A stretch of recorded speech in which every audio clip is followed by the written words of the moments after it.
All right. Welcome back, everybody, to Cruising Complete. Your host, Barry, here with this week's cruise news updates. In this episode, we're just going to hit on some of the points of the CDC's letter that they sent out to the cruise line that's been going around for the past couple of days. We're going to talk about a couple key points that's going around social media. People have questions about the vaccines and whether or not their cruise is actually going to go in July. So we're just going to hit on a couple of those points in response to the CDC's letter. Let's cruise into it.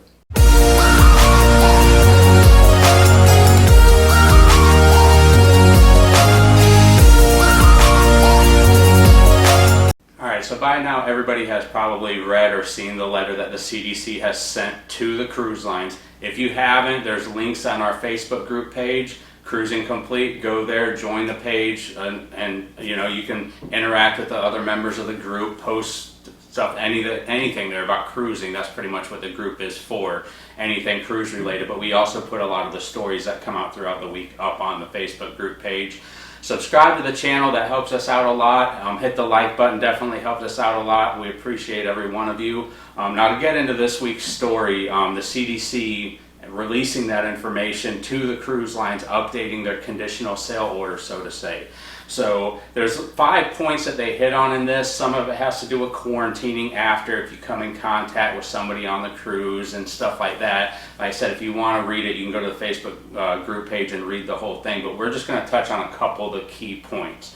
So the 2 biggest key points is the CDC says you can possibly start sailing again in July, and there's vaccine numbers and percentages for vaccinated cruises that if they go that route, they could probably start a little bit sooner, so as opposed to doing test cruises. So if they did the vaccination percentages, you wouldn't be required to do test cruises. So what we know now is if you decide to do vaccinations, now the CDC is not saying it's mandatory to do vaccinations. Nobody's saying mandatory vaccinations as of yet for U.S. cruises. But these are just a couple of the options. Options number 1 would be to have 98% of your crew vaccinated, 95% of the passengers vaccinated. If you do that, there will be no requirement to do test sailings. You can just go straight to paying passengers on board. I'm sure there's going to be limits when they start as far as capacity goes. We don't have that information yet. As more and more things come out over the next couple months, we'll share that as well. But right now, 98% of crew, 95% of passengers. And a lot of people are asking, well, why is it not 100%? Well, you always have the cases of people for medical reasons, whatever, can't get it done. There's some people for religious reasons can't get it done. Then you have the kids for passengers. And what we're going to talk about too is Michael Bailey kind of responded to this a little bit about the percentages. So they're probably going to do a mixture of both, he was saying. They're going to do some where they're going to do the vaccinated cruises at those percentages, so that way they can not do the test cruises, but then they'll probably do some where they actually have to do the test cruises. Now what we know about that is they've lowered the time frame from 60 days down to 5 days for the CDC to respond for those test cruises and the approvals of those test cruises. So it used to be 60 days and now it's 5, so it's going to speed that process up a lot sooner too. And between Richard Fain and Michael Bailey, they said July is still an option for doing that as well, so that's good news. But what Royal Caribbean has been vocal about so far is, as the other cruise lines, we haven't heard a whole lot of response from Carnival or Norwegian about this yet, but Royal Caribbean says they're probably going to do a mixture of both. So they'll probably have some ships that they're going to do the vaccines on. They're probably going to have some that they're not going to do the vaccines on. You may see some of your larger ships, like your Oasis class ships, that they're not going to do vaccines on, maybe because they expect a lot of kids on those ships because of all the kids activities. You have the carousel, the splash pad, a lot of families cruise on those ships during the summer because of the activities for the kids.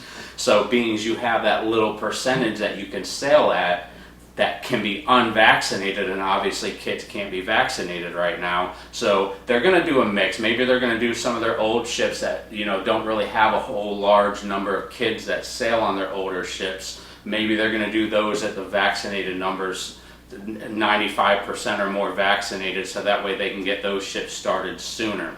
So there's a lot going on. There's a lot to read into it, but vaccination, there's been no requirement by the CDC yet Now, the interesting thing about the vaccines too is in the state of Florida, the governor of Florida, no company can require you to show proof of vaccines. So it's going to be kind of interesting seeing that moving forward if cruising does open up in Florida, say in July, how that all is going to play out too. And we're going to get more information as this goes along, but it's just going to be interesting to see it all.